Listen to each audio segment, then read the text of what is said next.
وبركاته. الحمد لله رب العالمين والعاقبة للمتقين والصلاة والسلام على رسوله الأمين وعلى آله وصحبه أجمعين ومن تبعهم بإحسان إلى يوم الدين. أما بعد، أعوذ بالله من الشيطان الرجيم. قل إن صلاتي ونسكي ومحياي ومماتي لله رب العالمين لا شريك له وبذلك أمرت وأنا أول المسلمين. مجلس میں موجود معقر علماء، قابل احترام ذمہ داران جمعیت اور محترم ذمہ داران مسجد، بزرگوں، نوجوانوں، عزیز بچوں اور پردہ نشین خواتین اسلام، اللہ تبارک و تعالیٰ کا بے پناہ شکر و احسان ہے کہ نماز مغرب کے بعد سے تھوڑی دیر اس کے گھر میں جمع ہونے کا موقع ہم سب کو عطا کیا. اے اللہ، تیرا بھی کرم ہے اور تیرا بھی شکر ہے. اگر تیری توفیق نہ ہوتی، تیرے دربار میں ہماری حاضری نہ ہو پاتی.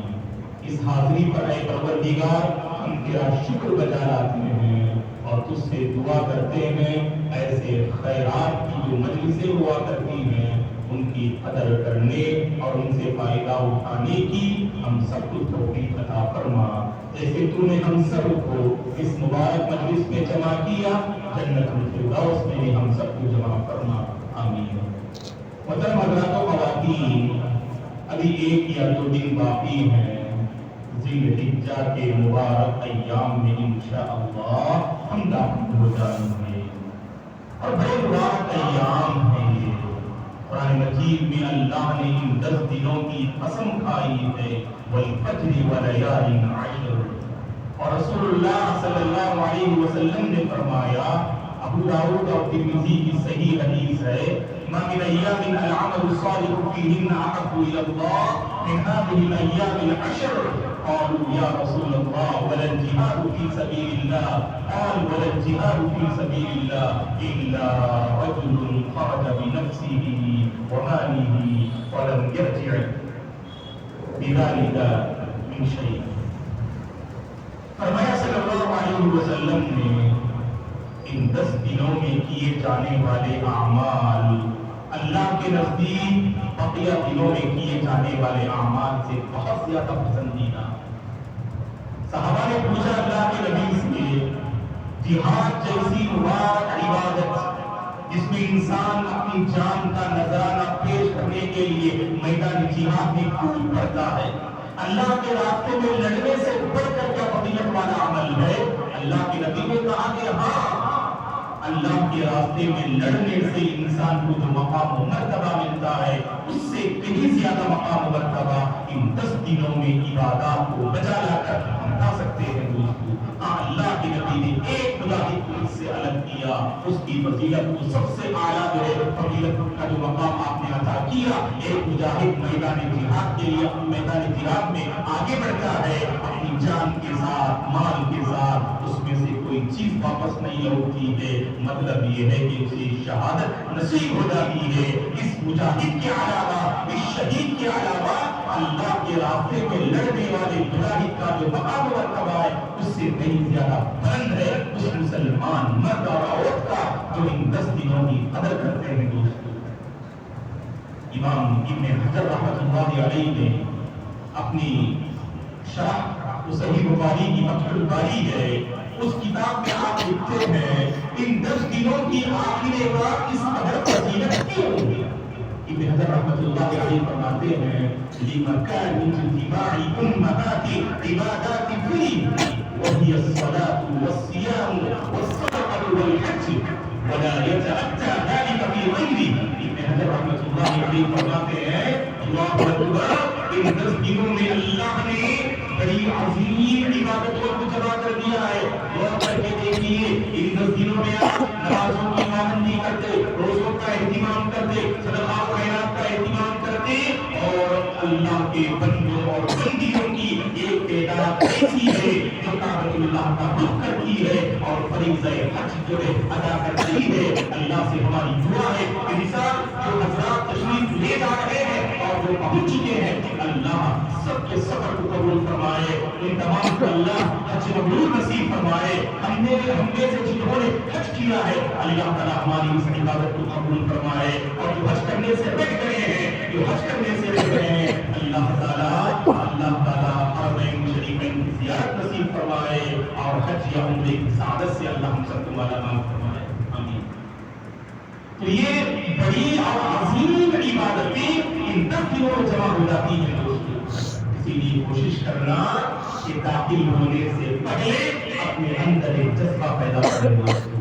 ہماری زندگی میں ایسے بہت سارے سال آئے، ایسے بہت سارے دن آئے، سنتے ہیں جمعہ کے خطبوں میں، دیگر خصوصی اسلامک پروگرام میں ہم سنتے ہیں بڑے مبارک ایام ہیں۔ ابن تیمیہ رحمۃ اللہ علیہ فرماتے ہیں کہ ذی الحجہ کا جو پہلا عشرہ ہے اس کے دن زیادہ افضل ہے رمضان کے آخری عشرے سے، اور رمضان کے آخری عشرے کی جو راتیں ہیں وہ زیادہ افضل ہے ذی الحجہ کے پہلے عشرے کی راتوں سے۔ تو یہ باتیں ہم سنتے ہیں دوستوں، بڑے مبارک دن آ رہے ہیں، داخل ہونے جا رہے ہیں، اس کا ایک ایک عمل اللہ کو بہت پسندیدہ ہے۔ سوال یہ ہے داخل ہونے کے بعد ہم میں سے کتنے لوگ ان دنوں کی قدر کرتے ہیں؟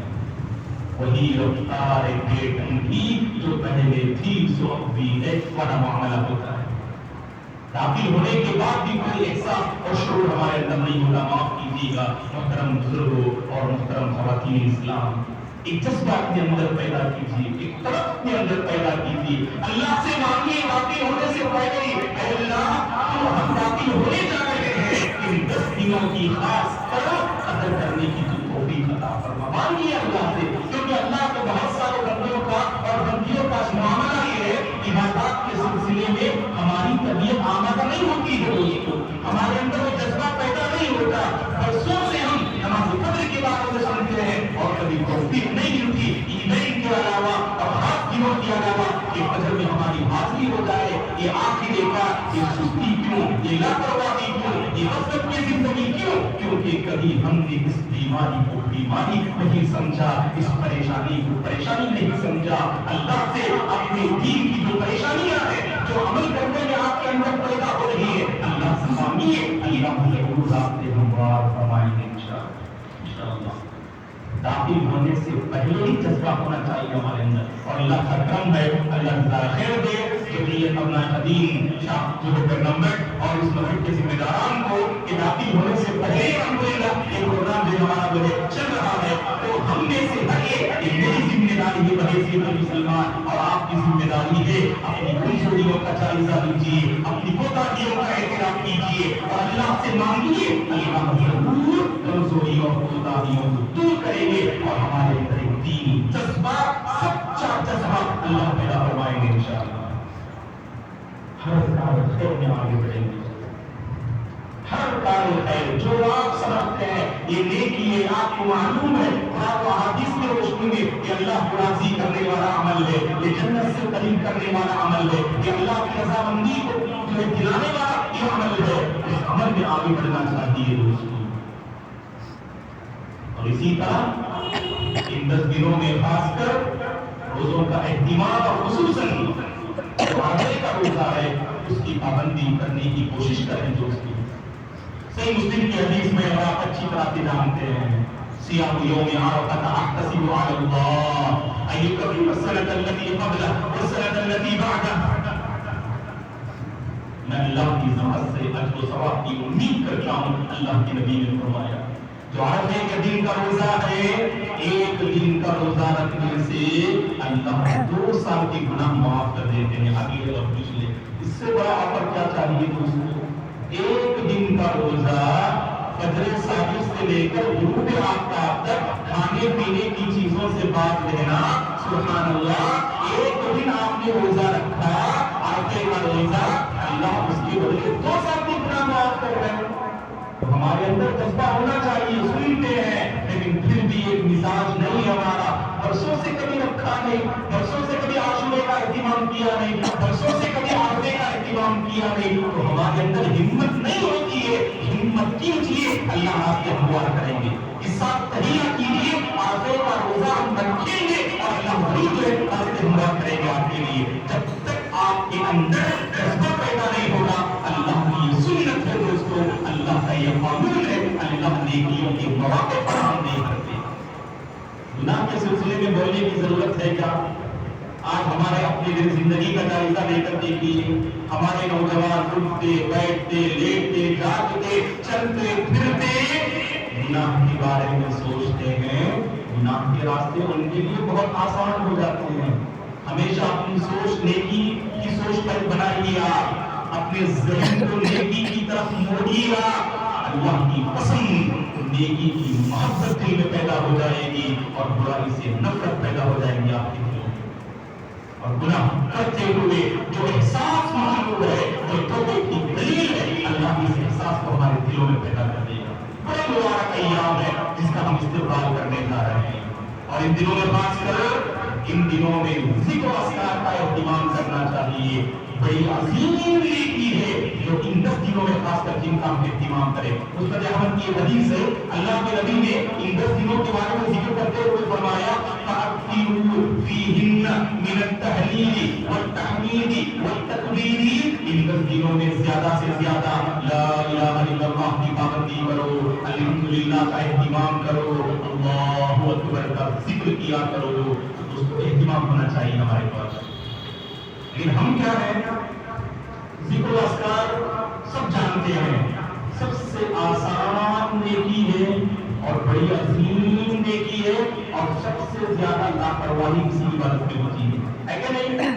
آپ سب اپنا جائزہ لے کر دیکھیے. سفر میں جاتے ہیں آپ, ہم میں سے کتنے لوگ ہیں جو قرآن پڑھتے ہو سفر میں؟ ہم میں سے کتنے لوگ ہیں جو قرآن سنتے ہو؟ ہم میں سے کتنے لوگ ہیں جن کی زبان اللہ کے ذکر سے تر ہو؟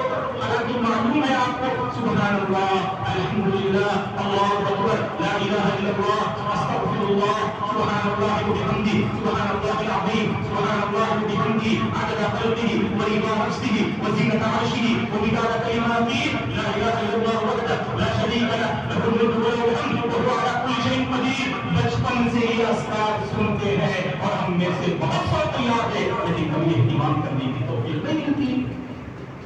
پورا سفر ہمارا گزر جاتا ہے یہاں سے مدرا اور یہاں سے بنگلور, اور 5 منٹ کی ہماری سفر اللہ کے ذکر سے تک نہیں ہوتی.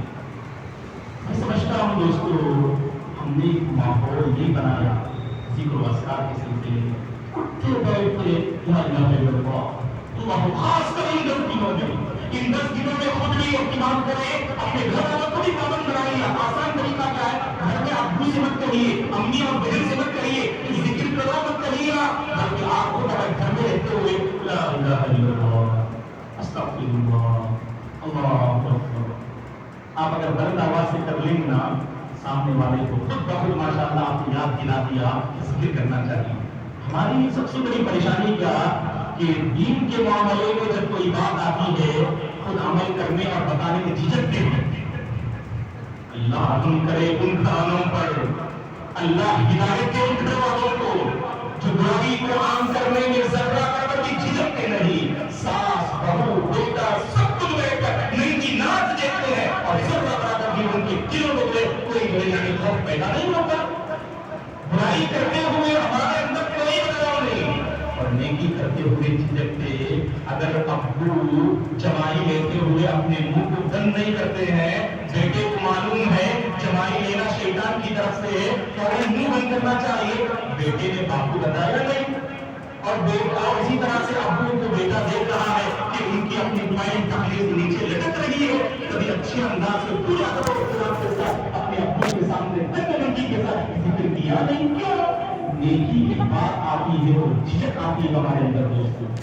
شرم محسوس کرتے ہیں ہم, ارے میں کیوں اپنی زبان پر لا الہ الا اللہ کو, لوگ تانے دیں گے نا مجھے, لوگ کہیں گے ہم بڑا اللہ والا آ گیا اور بڑی اللہ والی ہے, بس یہ کرتی رہتی ہے. ارے لوگ تانے دیجیے, اللہ آپ کے دل کو جانتا ہے نا, اللہ آپ کی نیت کو جانتا ہے, آپ فکر مت کیجیے نا. خاص کر ان 10 دنوں میں ہمارے اندر بدلاؤ ضرور آنا چاہیے دوستوں. اللہ کی ذات سے ہم امید کرتے ہیں کہ ان 10 دنوں سے انشاءاللہ میں اور آپ ذکر اذکار کے عادی بن جائیں گے انشاءاللہ. ہماری زبان اللہ کے ذکر سے تر رہے گی. ایک صحابی کو اللہ کے نبی جو نصیحت وصیت کرتے ہوئے فرمایا لا یزال لسانک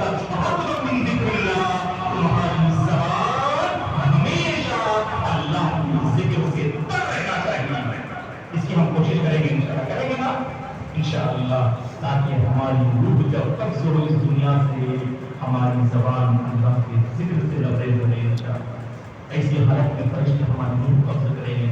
یہ بڑی عظیم نیکی ہے دوستو، اور ان 10 دنوں میں اللہ اس کی ہمیں ٹریننگ دے رہے ہیں۔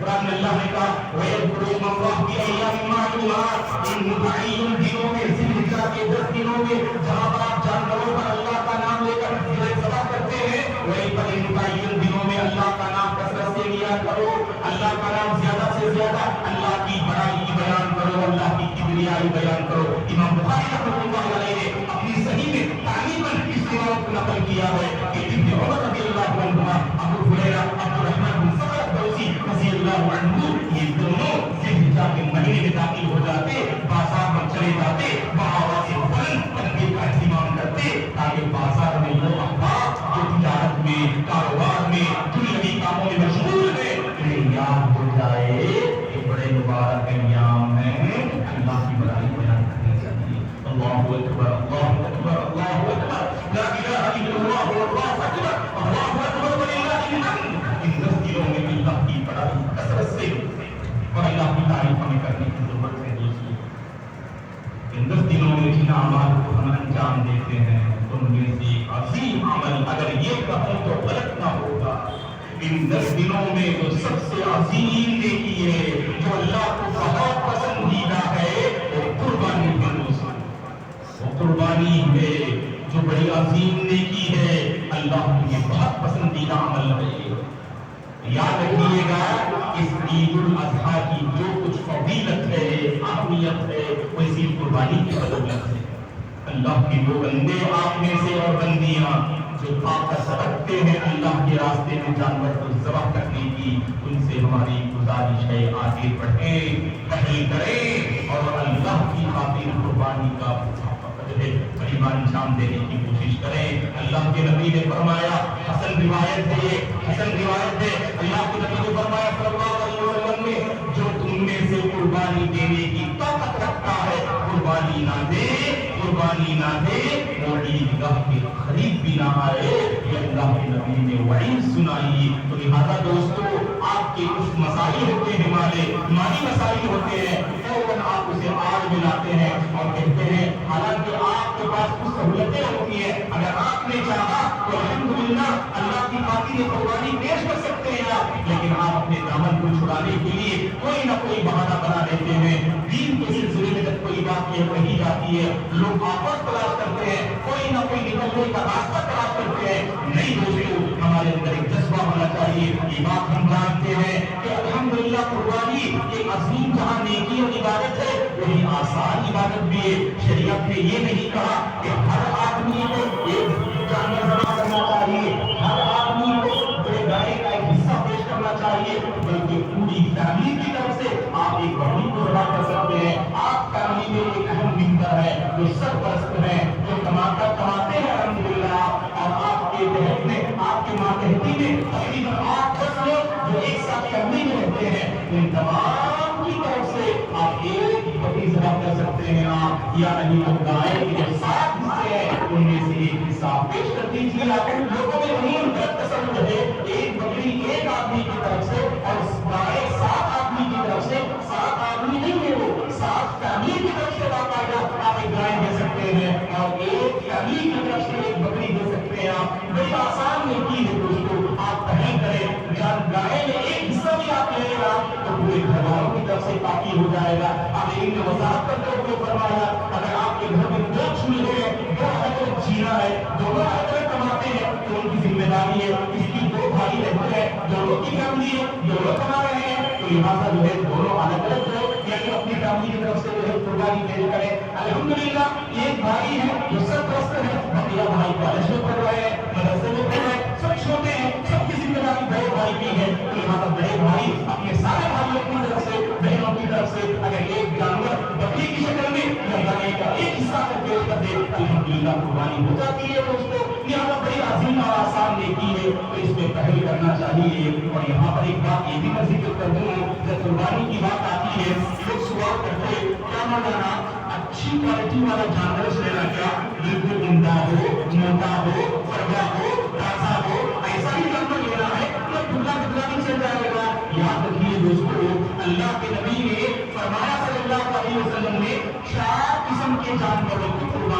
دینا، 4 قسم کے جانوروں کو قربانی میں نہ دینا۔ پہلی جو آپ نے قسم بتائی کہ ایک کانا ہے جس کا کانا تم بالکل واضح ہے، اور دوسرا آپ نے فرمایا ایک بیمار ہے جس کی بیماری بہت نمایاں ہے، اور تیسرا آپ نے فرمایا ایک لنگڑا جانور ہے جس کا لنگڑا پن بہت واضح ہے، اور چوتھا فرمایا بہت زیادہ دبلا پتلا لاغر جانور ہے جس کی ہڈیوں میں کوئی جوتا بھی نظر نہیں آتا اور گوشت بھی نظر نہیں آ رہا ہے، بالکل کمزور دبلا پتلا، ایسے جانور کو بھی آپ کیا نہیں کریں گے، آپ اللہ کی راہ میں قربان نہیں کریں گے۔ جہاں تک ہو سکے عمدہ ہو، عیب سے پاک ہو، تازہ ہو، ایسے جانور کو آپ ذبح کریں گے۔ تو آپ لوگ سوال کرتے ہیں اگر جانور کو تھوڑا سا عیب رہتا ہے، مثلاً جو ہے سینگ کا تھوڑا سا حصہ ٹوٹ جاتا ہے یا جسم کے کسی حصے کو تھوڑا سا زخم لیتا ہے، کبھی کبھار جو ہے آپ وین سے نیچے اٹھاتے ہوئے، گاڑی سے نیچے اٹھاتے ہوئے تھوڑا سا زخم آ جاتا ہے، تو کوئی حرج نہیں ہے، آپ اسے قربانی میں دے سکتے ہیں۔ لیکن آمین نے کہا اگر عیب ہے تھوڑا سا بھی، اگر اس کے مقابل میں آپ کوئی اور اچھا جانور خرید سکتے ہیں، یہ طاقت اگر آپ کے پاس ہے تو وہ جانور خریدیے، لیکن وہ جانور خریدنے کی طاقت نہیں ہے، تھوڑا سا عیب ہے جو قابل برداشت ہے، جیسے میں نے کہا تھوڑا سا اس کا سینگ کا حصہ ٹوٹا ہوا ہے یا کہیں پر تھوڑا سا زخم ہے تو زیادہ واضح نہیں ہے، تو الحمدللہ ایسے جانور کو آپ اللہ کی راہ میں جو ہے ذبح کر سکتے ہیں دوستوں۔ اور ذبح کرتے ہوئے بھی ہمیں یہ تعلیم دی گئی، خاص کر کے بہت غور سے سنیے، میں مرد حضرات سے خاص کر اپیل کرتا ہوں، ہماری نسلی ٹورنامنٹ میں قربانی کو کے جانور کو ذبح کرتے ہوئے کچھ غلطیاں ہوتی ہیں، آپ اسے ذہن میں رکھنے کی کوشش کریں کہ یہ غلطیاں ہماری قربانیوں میں نہ ہو، کہ جانور کو ذبح کرنے سے پہلے بسم اللہ اللہ اکبر کہہ کر ذبح کرنا ضروری ہے دوستو، کیونکہ بعض لوگ اللہ کے بندے اتنے کبھی کبھار جانور بہت پریشان کرتا ہے تو ذہن سے بات نکل جاتی ہے، توجہ بھی نہیں دیتے، وہاں کے لوگوں کو توجہ دینا چاہیے کہ جانور ذبح کرنے والا ہے، اور افضل اور بہتر یہ بھی ہے اگر آپ کا جانور ہے آپ اپنے ہاتھ سے ذبح کیجیے، لیکن آپ کے اندر ڈر ہے، آپ کے اندر کوئی خوف ہے، ذبح نہیں کر سکتے کوئی مسئلہ نہیں، جو جانور ذبح کرنے والے ہیں وہی ذبح کر سکتے ہیں، لیکن ذبح کرتے ہوئے بسم اللہ اللہ اکبر کہنا چاہیے۔ اگر مزید کچھ کہنا چاہتے ہیں اللہم منک ولد اللہم تقبل منی، ایسے الفاظ بھی ثابت ہیں، لیکن ضروری نہیں صرف بسم اللہ اللہ اکبر کہہ دیا اور ذبح کرنے سے پہلے جن جن لوگوں کے نام پہ آپ ذبح کر رہے ہیں ان کے نام دلوں میں نیت کر لیں بس۔ عمر جانور کو خریدتے ہوئے آپ کی دل میں نیت ہوتی ہے، آپ کے فیملی جو ممبرز 6 7 8 ہیں ان کی طرف سے اگر کوئی بندہ نام لینا چاہتا ہے غلط بات نہیں ہے، اللہم تقبل منی ومن عبد الرحمن ومن عبداللہ ومن عائشہ ومن فاطمہ کہہ کر بھی پورا نام لے کر بھی آپ ذبح کر سکتے ہیں آپ، یا صرف جو ہے بسم اللہ اللہ اکبر کہہ کر بھی ذبح کر سکتے ہیں آپ۔ اور سبحان اللہ، اسلام کی کتنی پیاری تعلیم ہے، دیکھیے اسلام واقعی دوستوں دنیا کے لیے رحمت کا پیغام لے کر آیا ہے، جانوروں کے ساتھ تک اکرمکم اللہ احسان کا معاملہ کرنے کی جو ہے شریعت تعلیم دے دی ہے۔ اللہ کے نبی نے فرمایا صلی اللہ علیہ وسلم نے ان اللہ كتب الاحسان على كل شيء فاذا قتلتم فاحسنوا القتل واذا ذبحتم فاحسنوا الذبح، اور آپ نے فرمایا وليحد احدكم شفرته فليحد ذبيحته، اللہ کے نبی نے فرمایا صلی اللہ علیہ وسلم نے اللہ نے ہر چیز پر احسان کو لکھ دیا ہے، احسان کا معاملہ کرنا چاہیے۔ آپ نے فرمایا جانور کو ذبح کرنے کی بات آتی ہے، ذبح کرتے ہوئے بھی اچھی طرح سے ذبح کرو، ایسا ذبح نہ کرنا کہ جانور کو زیادہ تکلیف ہو، ایسا ذبح نہ کرنا چھری کو زیادہ تیز کیے بغیر آپ کو رکھ کر گردن پہ چلا رہے چھری نہیں چل رہی ہے، تکلیف کسے ہوگی؟ جانور کو تکلیف ہوگی، اور شریعت نے پسند نہیں کیا اس معاملے میں آپ جانور کو تکلیف دے، اسی لیے شریعت نے کہا، ہمارے نبی نے کہا جانور کو ذبح کرنے سے پہلے اچھی طرح سے اپنی چھری کو تیز کر لے تاکہ جانور کو کوئی تکلیف نہ ہو، آرام کے ساتھ اس کی جان چلی جائے۔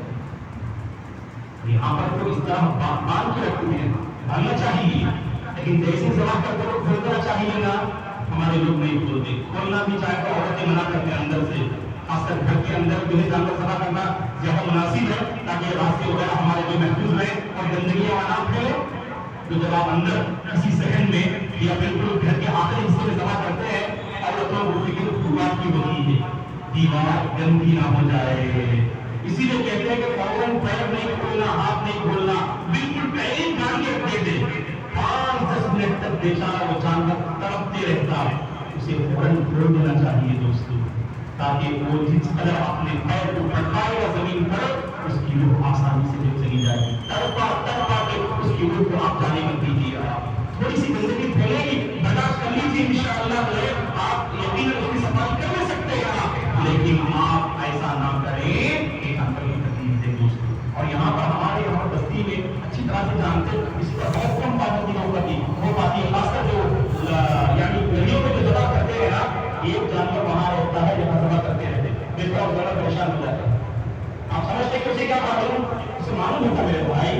کبھی دیکھیں گے بیچارہ کبھی کبھار جو ہے بہت پریشان ہوتا، پھٹکنے لگتا، کبھی جلدی جانور ہونا، سب کے پریشانی کا باعث بن جاتا ہو.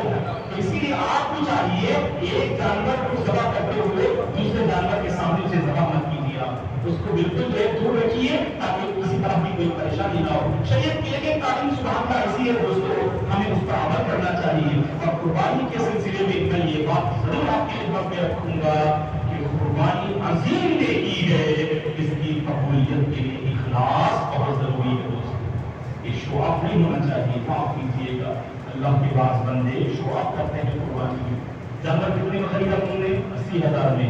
ہم تو 1.5 لاکھ میں خریدے. دیکھو ہم بالکل پھول کے ہاتھ میں سجا کر گلیوں میں نمائش کرتے ہوئے گزرتے ہیں. کیا چاہیے دوستو، کیا چاہتے ہیں اس کے ذریعے سے؟ آپ لوگوں میں مقام و مرتبہ چاہتے ہیں، اللہ کے پاس مقام نہیں ملے گا. اللہ کو راضی کرنا بھی آپ کا مقصود ہونا چاہیے. ابتدا میں جو آیت کریمہ میں نے آپ کے سامنے پیش کی، اللہ تعالیٰ اس میں فرماتے ہیں اے نبی آپ کہہ دیجیے ان صلاتی ونسکی ومحیایا ومماتی للہ رب العالمین، بے شک میری نماز، میری قربانی، میرا جینا اور میرا مرنا یہ سب اللہ کے لیے ہے جو سارے جہاں کا پروردگار ہے. ہماری کوئی بھی نیکی غیر اللہ کے لیے نہ ہو، اللہ کے ساتھ اور کو خوش کرنے کے لیے نہ ہو، صرف اللہ کو راضی کرنا مقصود ہو. خاص کر قربانی میں دیکھتے ہیں واٹسپ میں اس کے اندر کو شیئر کرتے ہیں تاکہ لوگ آپ کی تعریف کریں، آپ کے سلسلے میں کہیں ماشاء اللہ کتنا جو ہے عمدہ جانور آپ نے خریدا ہے. اور ایک دوسرے کو کم کر دکھانے کے لیے بھی آج واٹسپ کا استعمال کیا جاتا ہے. اللہ کے بندو ان سے آپ جو ہے پرہیز کیا کرو. اگر دل میں ایسی کیفیت پیدا ہو رہی ہے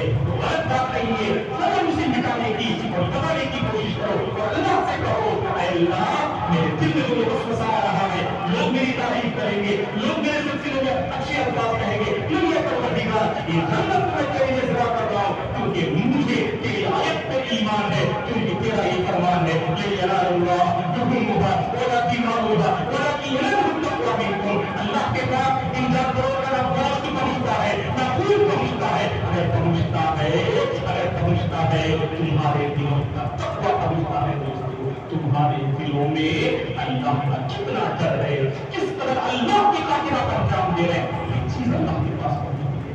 اسی لیے شو آف سے پرہیز کیجیے، نمائش سے پرہیز کیجیے، جانوروں کی نمائش نہ کریں. ایک دور میں تکبر میں وہ بات نہیں تھی، لیکن قریب کے چند سالوں سے ہم دیکھ رہے ہیں کہ عمدہ جانور خریدا جاتا ہے اور پوری گلیوں میں جو ہے اس کی نمائش اور خاص کر ایک مخصوص قسم کی ہار ڈال کر اس میں ریت وغیرہ ڈال کر ایسا لگتا ہے کہ سجا کر دلہن بنا کر اس کو پیش کیا جا رہا ہے. یہ سب غلط ہے دوستو، اس سے پرہیز کیا کیجیے. یہ نیتوں میں جو بگاڑ ہوئے لانے والی چیزیں ہیں، اپنی نیت کو خالص کیجیے، اللہ سے مانگیے اور اللہم ارزقنا الاخلاص فی القول والعمل. اے اللہ ہر بات میں اور ہر کام میں اخلاص عطا فرما. آپ مخلص لوگوں کی بڑی کمی ہے دوستو، شعاع کرنے والوں کی کوئی کمی نہیں ہے، مخلص لوگوں کی بڑی کمی ہے. مخلص بندوں اور بندیوں میں شامل ہونے کی کوشش کیجیے. اور ایک بات آپ جانتے ہیں، ابھی ہم داخل ہونے جا رہے ہیں، ایک اہم حکم ہے ان تمام لوگوں کے لیے جو قربانی دینا چاہتے ہیں.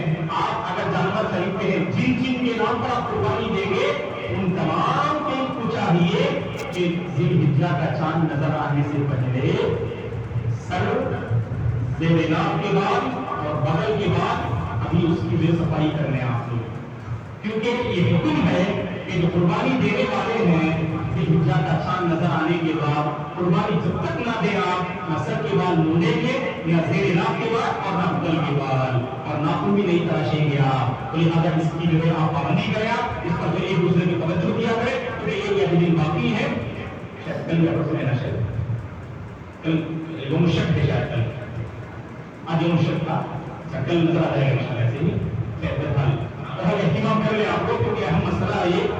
باقی ہے دوستوں، ایک ایک میں آپ کی گفتگو ختم کر دوں گا. قربانی جیسا کہ شیخ محترم نے بھی کہا، ابراہیم اور اسماعیل علیہ السلام کی زندگی کو یاد دلانے والے یہ دن ہیں. جب بھی ذی الحجہ میں داخل ہونے جاتے ہیں، یہ تو بزرگ پیغمبر اور ان کی زندگیاں ہمارے ذہنوں میں گھومتی ہیں. اگر ان دونوں بزرگ پیغمبروں کی زندگی کو اگر ایک لفظ میں، ایک جملے میں اگر ہم ڈالنا چاہیں، یہ دونوں ایسے اللہ کے فرما بردار بزرگ و برتر اللہ کے بندے اور پیغمبر تھے جنہوں نے اپنی زندگی کو اللہ کے لیے قربان کر دیا. یہی صحیح معنی قربانی ہے. قربانی یہ نہیں کہ آپ کی سال بھر کی زندگی اللہ کی نافرمانی میں گزر رہی ہے. ایک خواہش کو قربان نہیں کر پاتے سنت کی خاطر، ایک خواہش کو ہم قربان نہیں کر پاتے اللہ کو راضی کرنے کی خاطر. ایسی زندگی ہماری بسر ہو رہی ہے اور آپ 1 لاکھ 2 لاکھ کا جانور خرید کے ذبح کرتے ہیں. یہ مت سمجھ کیجیے گا میں اللہ کی راہ میں بہت بڑی قربانی کرنے کر دی. وہ قربانی جو آپ کی قبول ہوئی ہماری دعا ہے. اس قربانی سے یہ پیغام لیتے جائیے، اپنی زندگی کو اللہ کے لیے قربان کرنے کا ہنر پیدا کیجیے. یہ ہنر اپنے اندر، یہ ہنر چاہیے جس سے اللہ کے متقی بندے، اللہ کے نیک بندے اور بندیاں ہی کر سکتے ہیں. اللہ کی خاطر اپنی خواہشات کو قربان کرنا یہی قربانی کا پیغام ہے دوستو. یہ بڑے اللہ کے فرما بردار بندے، اللہ کا حکم ہوا، بیٹے کے پاس باپ کی ذکر کیا، ذرہ برابر بھی سوچا نہیں، اپنی جان کی پرواہ نہ کی، اور باپ نے اپنے بیٹے کے سلسلے میں ذرہ برابر بھی سوچا نہیں. ایک لمبی عمر کے بعد اللہ نے لفظ جگر اسماعیل کو نوازا، اس کو اللہ کی راہ میں قربان کرنا. اور بیٹے نے کبھی نہیں سوچا جوانی کے مرحلے میں داخل ہو رہے ہیں، جوانی کا سنہرا دور جس میں نوجوانی کو اپنی جوانی کے بڑا فخر ہوتا ہے، ایسے سبحان اللہ نوجوان اسماعیل علیہ السلام اپنی جوانی اور جان کو اللہ کی راہ میں قربان کرنے کے لیے تیار. یہ فیضان نظر حیا کی مکتب کی کرامت تھی، سکھائے کس نے اسماعیل کو آداب فرزند دی. جیسے ہی باپ نے کہا، فوراً بیٹے نے فرما بردار بیٹے نے کہا، اے ابو جان اللہ کا حکم ہے نا، اللہ جو حکم دے رہا ہے گزریا. اللہ اکبر.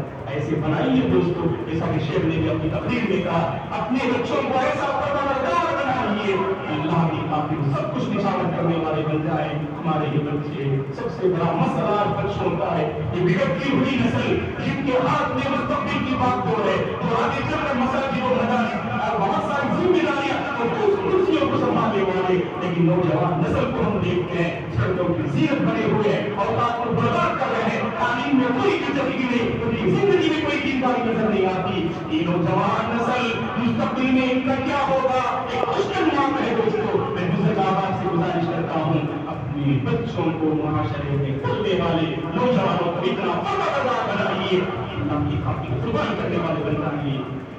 ایک بات یہ، ابراہیم اور اسماعیل علیہ السلام نے اللہ کی خاطر جب اپنی بہت ساری چیزوں کو قربان کیا، اللہ نے بہت بڑا انعام اس سے بہتر عطا کیا ہے کہ نہیں. اللہ کے نبی نے عام فارمولا بتایا، من ترک شیئا للہ عوضہ اللہ خیرا منہ. اللہ کی خاطر آپ کسی چیز کو قربان کیجیے، اللہ اس سے بہتر انعام آپ کو عطا فرمائیں گے. یہ ایمان ہمارے نوجوانوں میں، نوجوان لڑکوں لڑکیوں میں ہونا چاہیے. خواہشات کی بات آتی ہے، اس پر عمل کرنا یا اللہ کو راضی کرنا، اللہ کی رضامندی کو ہم قربان کر دیتے خواہشات کے عمل کرنے کے لیے. یہ کامیاب مسلمان کی علامت نہیں، کامیاب مسلمان کی علامت یہ ہے اللہ کو راضی کرنے کے لیے اپنی خواہشات کو قربان کر دیجیے. ایسا ہی بندہ اللہ کو بہت پسندیدہ ہے. بہرحال دوستو، یہ بڑے مبارک ایام میں ہم داخل ہونے جا رہے ہیں. کوشش کیجیے گا، اللہ سے آپ مدد بھی مانگیے، توفیق کا مطالبہ کیجیے. ہم ان 10 دنوں کی قدر کرنے والے بن جائیں انشاءاللہ. ہر کارج میں خود بھی آگے بڑھیں گے، گھر والوں کو بھی موٹیویٹ کریں گے، گھر والوں کو بھی آگے بڑھائیں گے انشاءاللہ. اور خاص کر عرفے کے روزے کی انشاءاللہ پابندی کریں گے انشاءاللہ عرفے کے روزے کی ہم پابندی کریں گے تاکہ اللہ ہمارے اگلے پچھلے 2 سال کے جو چھوٹے چھوٹے گناہ ہیں اللہ انہیں معاف کر دے. اور خاص کر ذکر و اذکار کی پابندی انشاءاللہ. ان 10 دنوں میں ہم اس قدر اپنی زبان کو اللہ کے ذکر سے تر رکھیں گے کہ ہماری زندگی کا حصہ بن جائے گا انشاءاللہ. یہ ذکر الہی ہماری زندگی کا حصہ بن جائے گا باذن اللہ. اور کوشش کیجیے گا, اللہ سے مدد کا بھی مطالبہ کیجیے گا. اللہ سے ہم دعا کرتے ہیں اللہ تبارک و تعالیٰ ان 10 دنوں کی قدر کرنے کی توفیق عطا فرمائے, زیادہ سے زیادہ نیکیوں میں بڑھ چڑھ کر حصہ لینے کی توفیق عطا فرمائے. فرائض کے ہم پابند ہیں, سنتوں میں آگے بڑھنے کی اللہ توفیق عطا فرمائے. فرائض و سنت کی ہم پابندی کر رہے ہیں, نوافل کے میدان میں اللہ آگے بڑھنے کی توفیق عطا فرمائے. اللہ کی راہ میں خوب صدقہ و خیرات کرنے, اللہ کے وہ بندے جو ان کا جو غریب و پریشان حال ہیں, اللہ ان کا خیال کرنے کی توفیق عطا فرمائے. عرفے کے روزے کا اہتمام کرنے کی توفیق عطا فرمائے. قربانی کے عظیم عمل صرف اسی کو خوش کرنے کے لیے, راضی کرنے کے لیے انجام دینے کی توفیق عطا فرمائے. اس سال جو حضرات حج کے لیے نکل چکے ہیں اور نکل رہے ہیں, اللہ سب کے سفر کو آسان فرمائے. سارے حجاج کے حج کو اللہ قبول فرمائے, ان کے حج کو اللہ حج مبرور بنائے. ہم میں سے جو حج کرنے سے رہ گئے ہیں, اللہ ہم سب کو حج عمرے کی سعادت نصیب فرمائے, حرمین شریفین کی زیارت نصیب فرمائے. ہم میں سے جو پریشان حال ہیں, اللہ سب کی پریشانیوں سے دور فرمائے. جو مقروض ہیں قرض کو ادا کرنے کے راستے اللہ آسان فرمائے. اللہ ہمارے گھروں میں رزق کے دروازے کھول دے, برکتوں کے دروازے کھول دے.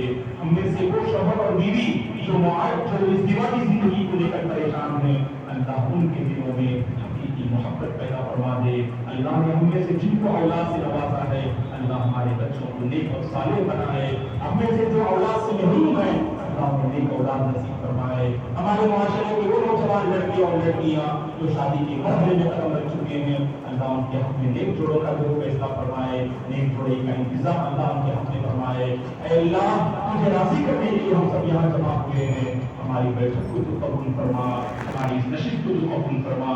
جتنے لوگوں نے اس نشست میں شرکت کی ہے, اے اللہ تو سب سے راضی ہو جا.